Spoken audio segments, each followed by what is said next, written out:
Fame, fortune, and fire. Phil Robertson's last message changed everything his family thought they knew.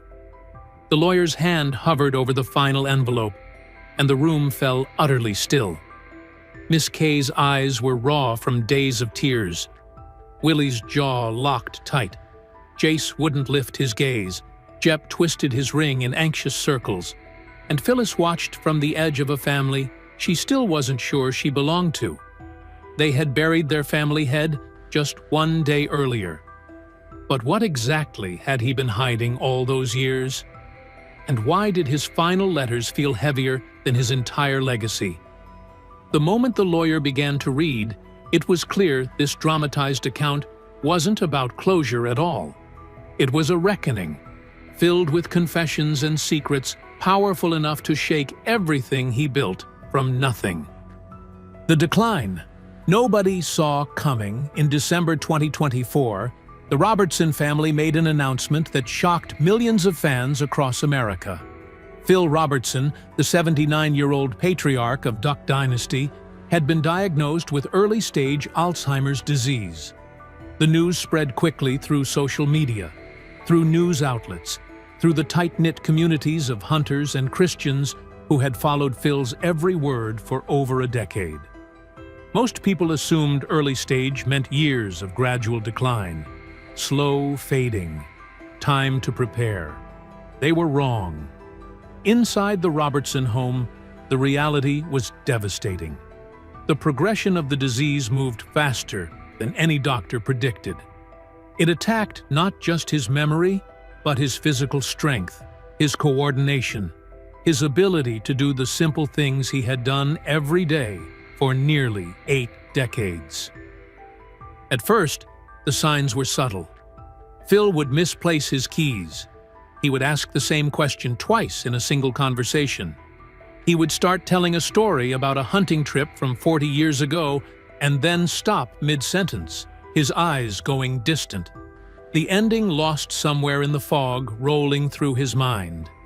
But the subtleties didn't last long. By February 2025, Phil struggled to remember what day of the week it was. He confused his grandchildren's names. He walked into rooms and stood frozen, unable to recall why he came. The man who had survived poverty, survived addiction, survived the brutal spotlight of reality television fame, was now fighting a battle against his own brain. And for the first time in his life, Phil Robertson was losing. Miss Kay never left his side. She had stood by him through 50 years of marriage. Through the dark years when he drank himself into oblivion, through the decades of rebuilding and redemption. Now she watched the man she loved disappear piece by piece, and there was nothing she could do but hold his hand and pray. By April 2025, the family could no longer pretend things were stable. On an episode of the Unashamed podcast, Jase spoke with the kind of raw honesty that only comes when hope has run out. His voice cracked slightly as he told listeners what was really happening behind closed doors. "He's not good," Jase admitted. "We're making him comfortable. We're doing the best we can." Those few words told the world everything. Phil Robertson, the patriarch, the leader, the voice that never wavered, was fading. His body grew weaker by the day. Simple routines required assistance. His legendary voice, the one that had delivered sermons and sparked controversies and sold millions of duck calls, softened until even speaking for long periods exhausted him completely. Yet something remarkable happened in those final months. Even as Alzheimer's stole pieces of who he was, Phil remained strangely calm. Death had never frightened him. He had preached about it for decades, always with the same certainty, the same unshakable conviction that this life was just the beginning. He told his children the same thing over and over, so many times it became almost a family motto. "Don't cry when I die, dance, sing, celebrate, but don't cry." He meant it. He believed it completely. and he expected them to follow those instructions when the time came. They couldn't. The morning everything changed in the early hours of May 25th, 2025. Phil Robertson took his last breath. He was at home, surrounded by his wife and children, exactly the way he always said he wanted to go. No hospital, no machines, no strangers, just family, gathered close, holding on to him as he slipped away. The moment was quiet, almost peaceful, but the weight of it pressed down on everyone in that room like a physical force. Jase was the first to share the news publicly. His message was simple, direct, stripped of all pretense. "My dad has gone to be with the Lord today." Within hours, tributes poured in from across the country. Conservative politicians posted condolences. Fellow hunters shared stories. Fans who had never met Phil but felt like they knew him through years of watching Duck Dynasty left comments by the thousands, expressing grief for a man who had become something larger than himself. Willie and Jep released their own statements, filled with equal parts sadness and gratitude. They mourned the loss, but thanked God for every year they had been given with their father. They reminded everyone that Phil had lived exactly the way he wanted, right up until the end. The funeral happened a few days later, and it was everything Phil would have wanted. No reporters, no cameras, no politicians trying to attach themselves to the moment for publicity. Just family, close friends, and the kind of deep silence that only comes when people have shared decades of life together. They prayed, they remembered, they tried desperately to honor Phil's request not to cry. Most of them failed. The grief was too heavy. The love was too deep. 50 years of memories crashed against the present moment. And tears came whether they wanted them to or not. But the funeral wasn't what finally broke the family. What broke them came the next day, behind the closed doors of a lawyer's office in West Monroe, Louisiana, when they gathered to hear Phil's last words, his will, his handwritten letters, the decisions he had made long before his mind began to fade. That was the moment when everything changed. The letters that shattered the room. Nobody expected what they found in that office.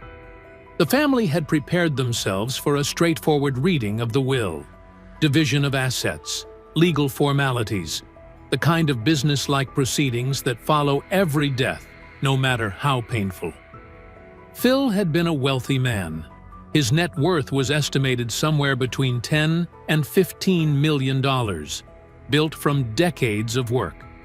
Duck Commander, Duck Dynasty, book deals, licensing agreements, conservative podcasts and speaking engagements that continued right up until his illness made them impossible. The money was significant, but the money wasn't what made everyone in that room break down. Phil had prepared handwritten letters for each member of his family. No lawyers had helped him write them. No assistants had typed them up. Just Phil, alone with pen and paper, his handwriting shaky and uneven from the disease already attacking his brain, pouring out everything he needed to say before it was too late. These weren't financial instructions. These were confessions, apologies, blessings, final attempts to guide the people he loved after he was gone. Each envelope contained not only a portion of his estate, but a personal message explaining why he was giving it, what he hoped they would do with it, and how he wanted each of them to carry forward the legacy he had spent his entire life building. Miss Kay received full ownership of the family estate. The land they had built together from the days when they were so poor. They ate whatever they could catch in the swamp just to survive. Phil's letter to her was the longest, filled with gratitude for 50 years of partnership, for standing by him through his darkest moments, for believing in him when he gave her every reason not to. Alan, the former pastor, received Phil's lifelong collection of religious writings. books, journals, notes scribbled in the margins of Bibles worn thin from decades of daily reading. Phil wrote that Alan had been his spiritual anchor, the one who helped bring him back to faith when he was lost in the wilderness of addiction. Jase and Jep received proportional shares of Duck Commander, along with specific responsibilities Phil described in detail. He called them the guardians of the tradition. He trusted them to protect everything the family had built, to keep the business rooted in the values that made it meaningful. Phyllis received land, and she received something else, a handwritten apology for the years she had lived not knowing who her father was. Phil had discovered Phyllis late in life, the result of a relationship from his troubled past. He had embraced her wholeheartedly once he learned the truth, but he knew that nothing could give back the decades she had missed. His letter acknowledged that pain directly, without excuses, without deflection. And then there was Willie. Willie, the son who had taken Duck Commander from a small family operation into mainstream America. Willie, the businessman who understood marketing and branding and television in ways Phil never did. Willie, who had turned his father's invention into a cultural phenomenon. Phil left Willie the controlling stake in the family business. But more importantly, he left him a message that carried the full weight of everything Phil believed. Protect the faith. Protect the legacy. 6 words. Simple, direct. Unmistakably Phil. And Willie understood exactly what they meant. This wasn't just about money or business decisions. This was about everything the Robertson name represented: faith, family, tradition. The values Phil had fought for his entire public life, often at tremendous personal cost. When the last envelope was opened and the last letter was read, the room fell completely silent. Nobody moved. Nobody spoke. The tears came freely now, from everyone, even those who had sworn they would honor Phil's request to celebrate instead of mourn. They weren't crying because of what they had gained. They were crying because they finally understood what they had lost. And they were crying because those letters proved something profound. Phil Robertson's final days weren't just about dying. They were about preparing his family to live without him. The man before the legend. To understand why those letters carried such emotional weight, you have to go back to the beginning. Long before television cameras arrived. Long before the merchandise and the book tours and the political endorsements. Back when Phil Robertson was just a poor kid from Louisiana trying to survive. He was born in 1946, in a Louisiana so rural and impoverished that modern Americans can barely imagine it. His family had nothing. Hunting wasn't a hobby in the Robertson household. It was the difference between eating and going hungry. Meals depended entirely on what they could catch in the swamps. Squirrels, fish, ducks. Whatever walked, swam, or flew within range of a shotgun became dinner. That early struggle shaped everything about the man Phil eventually became. Tough, defiant, self-reliant, deeply suspicious of anything that pulled him away from the land and the simple life he knew. The swamps taught Phil lessons that no classroom ever could. They taught him patience. They taught him to read the weather, the water, the subtle signs that meant the difference between success and failure. They taught him that survival belongs to those who adapt, who persist, who refuse to quit when conditions turn against them. Those lessons would serve him well for the next 7 decades. But Phil wasn't just another country boy. He was gifted in ways that could have taken him anywhere in the world. His athletic ability earned him a football scholarship to Louisiana Tech, where he became the starting quarterback in 1966 and 1967. He had the arm, the instincts, the leadership that coaches dream about. His backup during those years was a young player named Terry Bradshaw.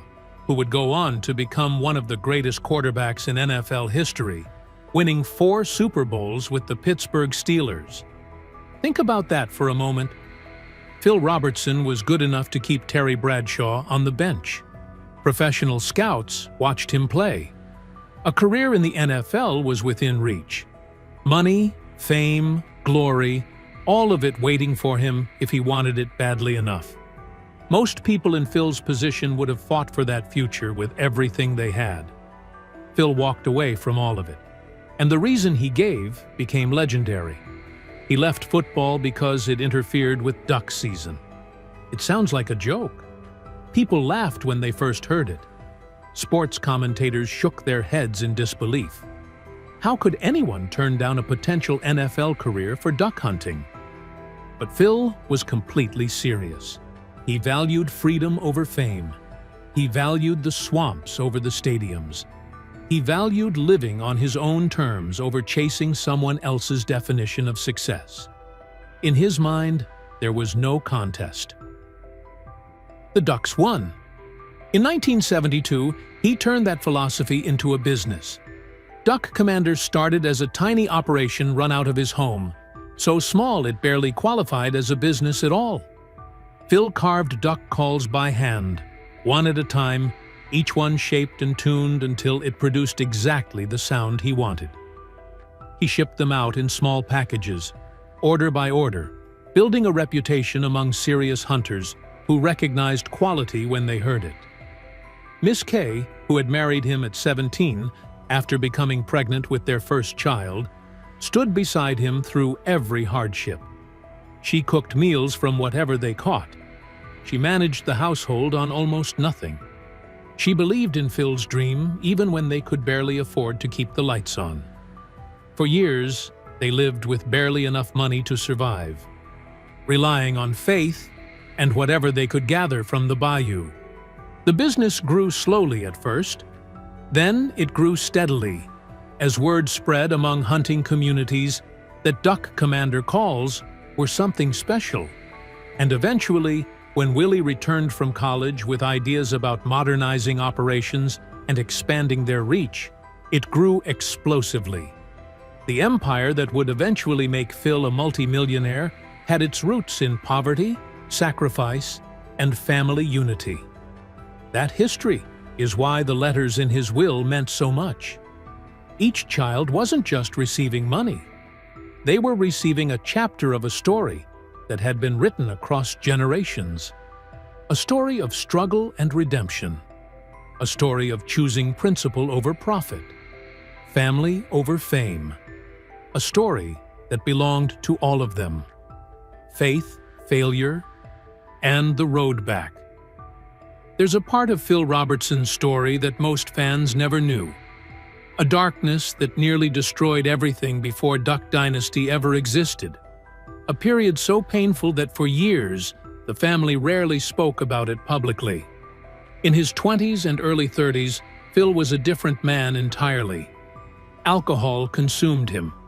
Violence erupted from him without warning. His temper left deep scars on his marriage and his family, wounds that took decades to fully heal. Miss Kay held their home together through tears and desperate prayers, never knowing if her husband would come back sober, angry, or at all. She protected her children as best she could, while loving a man who seemed determined to destroy himself.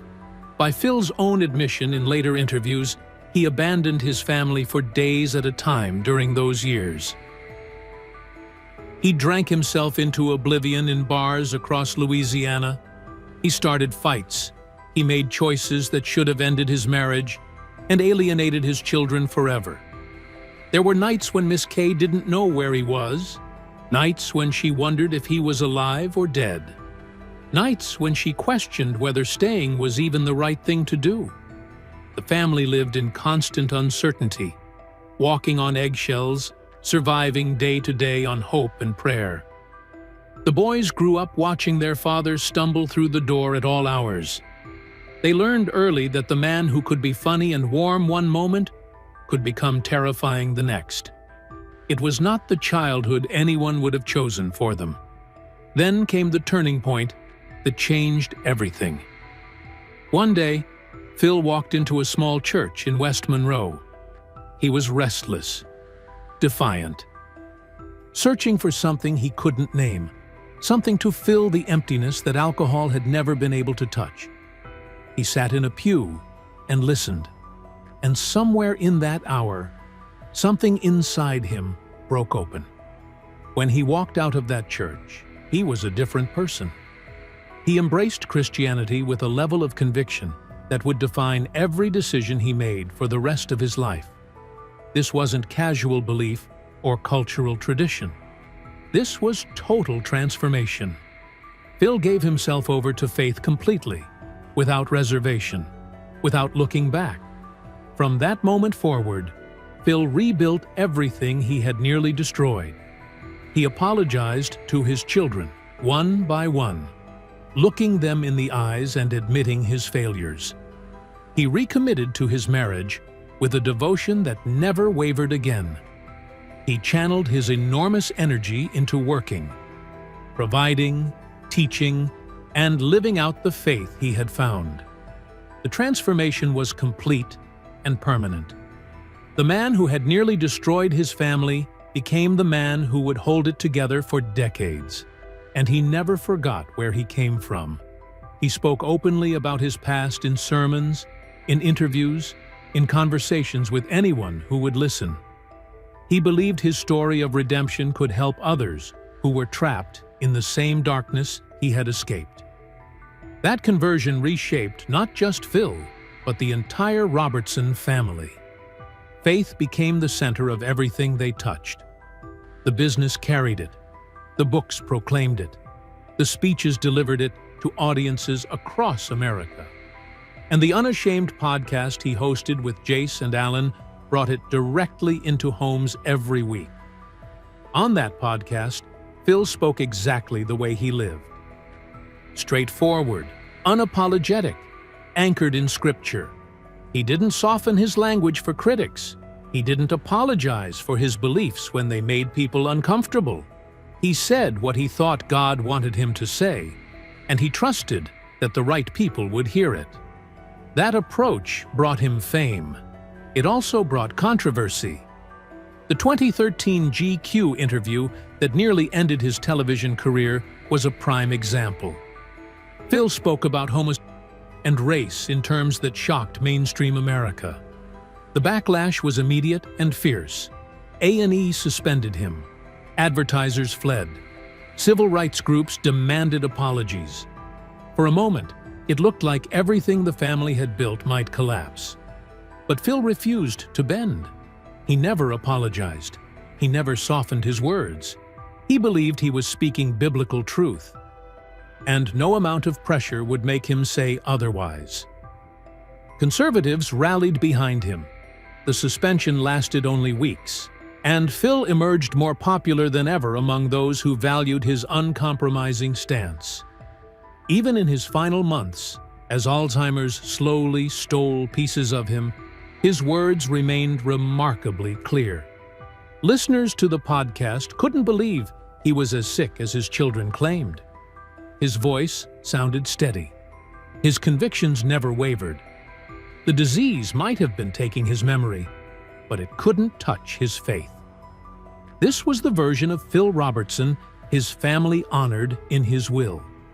Not the millionaire, not the television star, not the controversial figure who made headlines, but the man who had risen from his own failures and spent decades living out the faith he preached.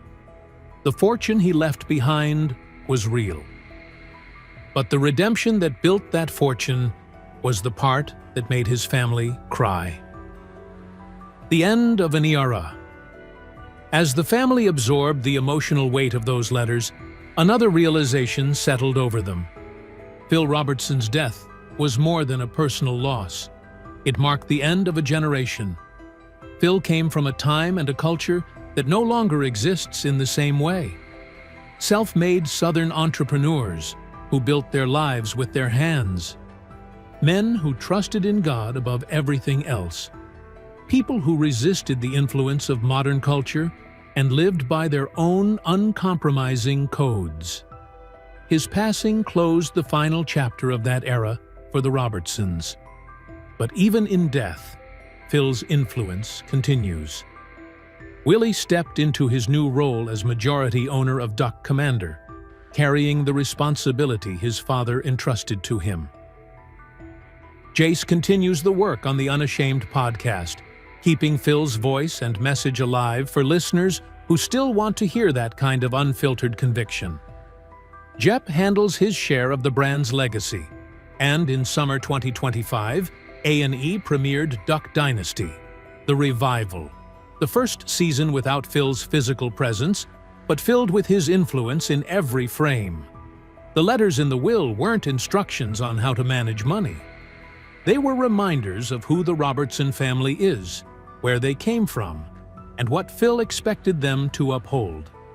That was why everyone cried in that lawyer's office. The fortune was valuable, but the responsibility behind it, the love woven into every word of those handwritten pages, meant far more than any amount of money ever could. Phil Robertson is gone, but the echoes of his life linger in every corner of the legacy he built, and in the letters that now carry his final truths. His empire was never just about wealth or fame. It was about conviction, family, and the unvarnished truths he left behind. And as those words continue to surface, one question remains. What else did he leave unsaid, hidden in plain sight, waiting for the right moment to be discovered? One thing is certain, the story is far from over, and the next revelation could change everything.